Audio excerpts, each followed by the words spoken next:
کراچی دنیا کے آلودہ ترین شہروں میں پہلے نمبر پر آ گیا۔ ایئر کوالٹی انڈیکس کی جو رپورٹ جاری ہوئی ہے اس کے مطابق کراچی شہر کی فضاؤں میں آلودگی کے ذرات 184 پارٹیکولیٹ میٹر ریکارڈ کیے گئے ہیں۔ اس سے پہلے کراچی جو اسی ایئر کوالٹی انڈیکس کی رپورٹ تھی اس کے مطابق گزشتہ ماہ کراچی فضائی آلودگی کے لحاظ سے آلودہ ترین شہروں میں تیسرے نمبر پہ تھا، جبکہ لاہور جو تھا وہ دوسرے نمبر پہ تھا، اور پہلے نمبر پر بھارت کا شہر دلی تھا۔ لیکن اب صورتحال یہ ہے کہ کراچی دنیا کے آلودہ ترین شہروں میں پہلے نمبر پر ہے، اور کابل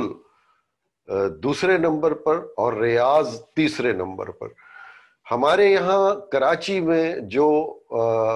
فضا میں ذرات، آلودہ ذرات ریکارڈ کیے گئے ہیں وہ 184 پارٹیکولیٹ میٹر ریکارڈ کیے گئے ہیں، جبکہ 180 کابل میں اور 178 پارٹیکولیٹ میٹر جو ہے وہ ریاض میں ریکارڈ کیے گئے۔ تو سب سے زیادہ کراچی کی صورتحال آلودگی کی خراب۔ اب ماہرین نے مشورہ دیا ہے کہ اس میں شہری اپنے گھروں میں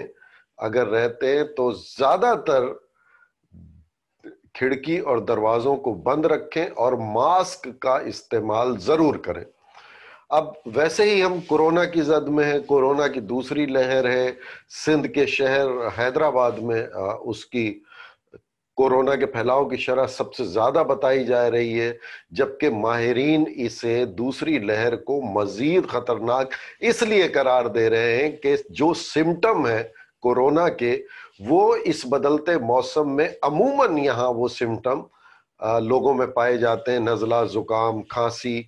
سر درد، بخار، گلے میں خراش وغیرہ۔ تو اس لیے اس کو خطرناک بتایا گیا ہے کہ کہیں گمان ہو کہ یہ موسم کی تبدیلی کی وجہ سے ہو رہا ہے اور اللہ نہ کرے اس میں کورونا کے سمٹم موجود ہوں، تو اس لیے احتیاط کیجئے۔ اور صرف کراچی کیونکہ آلودہ بھی ہے، اور آپ کو خود فضا، جب آپ ابھی اپنے کمرے میں، جو کہیں بھی کمرے میں آپ اپنے ڈرائنگ روم میں تھوڑی دیر کے لیے بھی اپنا موبائل فون رکھیں گے تو آپ دیکھیں گے کہ یا فرنیچر پہ آپ کو آدھے سے 1 گھنٹے میں اس میں ڈسٹ نظر آئے گی۔ تو یہ فضا میں آلودہ ذرات ہیں جو ہماری سانس میں جاتے ہیں۔ تو حتی الامکان کوشش کیجئے کہ لازمی ماسک کا استعمال کیجئے، اس سے آپ کی حفاظت ہے کورونا کی وجہ سے بھی، کورونا سے بھی، اور اس آلودہ ذرات سے بھی۔ تو ماسک کا خود بھی استعمال کیجئے، دوست احباب کو بھی ماسک کا استعمال کرنے کا کہیے، اور بچوں کو خصوصی طور پر لازمی ماسک لگانے کی جانب ان کو راغب کیجئے، اور اس کو اب زندگی کا حصہ بنا لیجئے کہ ماسک کے بغیر آپ کو باہر نہیں نکلنا ہے۔